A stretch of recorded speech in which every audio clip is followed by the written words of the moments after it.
Pode ir.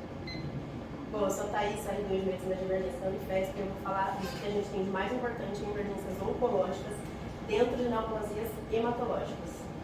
Vou falar basicamente da neutropenia febril, síndrome de lise tumoral e síndrome de hiperviscosidade, lembrando que a síndrome de hiperviscosidade é exclusiva de neoplasias hematológicas e as duas primeiras elas acontecem com maior frequência em pacientes que estão recebendo tratamento para neoplasias hematológicas.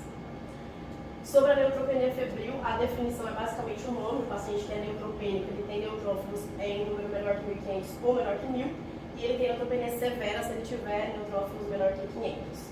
E isso predispõe a infecções mais graves. E a febre tem uma maxilar acima de 38,3. Lembrando que entre 85% e 95% dos pacientes que estão recebendo tratamento para leucemias agudas vão ter neutropenia febril. E o período que a gente tem que ter mais cuidado é o nadir da quimioterapia, que acontece entre 7 e 14 dias, que é quando os neutrófilos estão mais baixos. Fisiopatologia bem básica, a própria quimioterapia deixa o paciente comprometido, predispondo à infecção, e a quimioterapia destrói a barreira protetora das mucosas do trato gastrointestinal, permitindo translocação bacteriana e, consequentemente, infecção. O manejo, a gente tem para manejar o paciente com neutropenia febril o SCORE-MESC, que ele estimula mais. Ele avalia o risco de complicação e guia a gente para a gente saber se o tratamento vai ser ambulatorial ou hospitalar e o antibiótico venoso ou oral. O paciente que tem neutropenia severa, ou seja, menos do que 500 neutrófilos, com duração de menos de 7 dias, com um MESC de 21 ou mais, não tem comorbidade ou não tem disfunção nenhuma disfunção orgânica ou nenhuma estabilidade hemodinâmica, ele entra no grupo de baixo risco de complicação. Se ele tem neutropenia severa, que dura mais do que 7 dias, com MESC menor que 21, tem comorbidade, tem qualquer disfunção orgânica ou instabilidade, ele entra no alto risco. Pacientes que estão recebendo quimioterapia de indução para leucemia aguda já automaticamente entram no grupo de alto risco. Então, para a gente não deixar passar, paciente recebendo quimioterapia, fazendo febre, a gente tem que entrar com antibiótico. Paciente de alto risco, pedir todos os exames laboratoriais de cultura e começar antibiótico de amplo espectro o mais rápido possível. A gente tem que fazer beta-lactam com ação antipseudomona, que pode ser cefepime, meropenem, piperacilina com tazobactam, podendo ou não associável à comicina. A vanco, a gente entra quando o paciente tem uma cultura prévia que mostra a necessidade de vanco, quando a gente tem uma infecção relacionada ao catéter, ou um foco cutâneo provável, ou paciente instável, ou paciente que já recebia profilaxia com quinolona antes de desenvolver a neutropenia. Paciente de baixo risco, mesma coisa, pede lab, pede cultura e começa antibiótico o mais rápido possível. A gente pode manejar ambulatorial, a gente vai passar cipro e amoxicilina com clavulanato. Se ele tiver hipersensibilidade à penicilina, a gente pode substituir por clinda. Se o paciente já recebe profilaxia com quinolona, a gente tem que seguir, infelizmente, o esquema para paciente de alto risco. E lembrando, a gente vai conduzir ambulatorial se o paciente tiver fácil acesso ao serviço de saúde.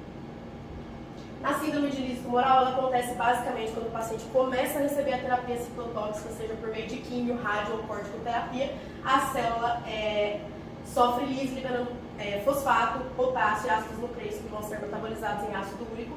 E as neoplasias que têm mais chance de causar a síndrome de lise tumoral são linfomas não Hodgkin, como o linfoma de Burkitt, leucemia linfóide aguda e linfóide crônica, mas pode acontecer também em outras neoplasias sólidas.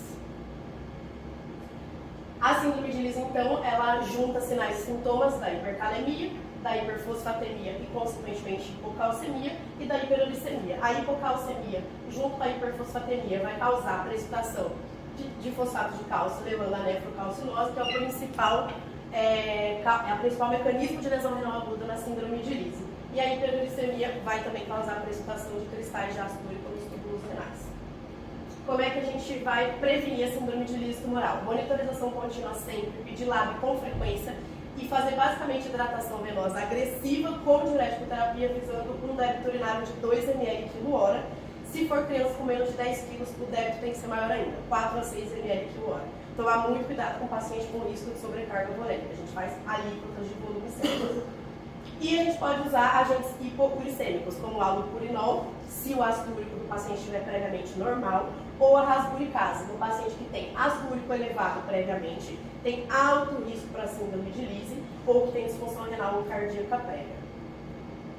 O tratamento é basicamente pedir ICDANEF, fazer monitorização contínua, fazer manejo de todos os distúrbios e a gente pode também começar a rasburicase, mesmo se o paciente já estiver recebendo antes de desenvolver a síndrome.